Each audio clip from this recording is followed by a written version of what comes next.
Hello! Ayan na naman po ang ating mga kukulit na mga aso. Ito po si Bloop. Ayan. Ito po ay dadalhin na sa Bicol. Bye Bloop. Asan na si Bloop? Ito si Maxi, si Athena, si Pochog, si Orion. Ayan. Ito si Bloop. Ayan, dadalhin sa Bicol. Dahil siya going to Bicol. Ayan, doon na siya mag-stay. Ayan, kanilang nanay, si Amber. Oh, Amber ka? Ayan, si Aling Maliit. Ay, linis naman ang motor. Magandang panahon. Ayan na naman po si Sam. Bagong linis.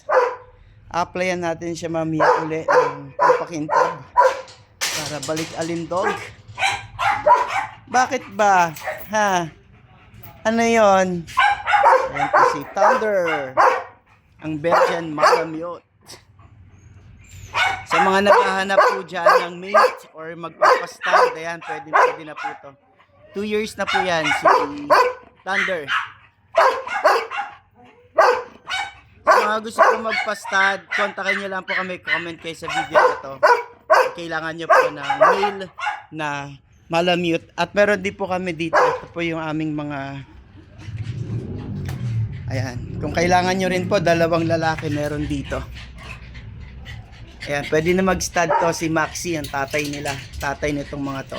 Ito si Orion, lalaki din yan. Tapos 2 babae. 3 yung nanay, yan. Si Amber, ito si Athena, si Bloop. And 2 Yorkshire. Ito naman, si Copper. Ayan, si Copper at si Summer. Yung 2 makulit. Ay, grabe. Ganda ng panahon. Parang gusto ko lumabas.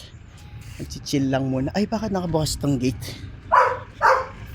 Ay, hindi pa si Bonbon. Alright, linis-linis time ulit. Balik alindog. Tignan nyo naman. Si Sam. Diba? Talagang pag inalagaan mo siya, inalagaan mo isang bagay, tatagal talaga. 11 years old, 12 na. 12 years old na si Sam. Balik alindog ulit. So hindi pa natin napupunasan yan ng ng pampakintab. So mamaya ako pupunasan kasi kakahugas ko lang sa kanya. Kakashampoo ko lang. So pag medyo tuyo-tuyo na siya, ito medyo basa pa rito.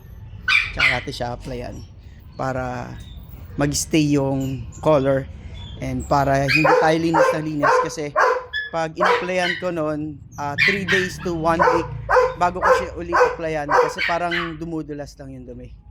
Kaya ang bilis yung hugasan. There you go. Happy Sunday everyone. Bye.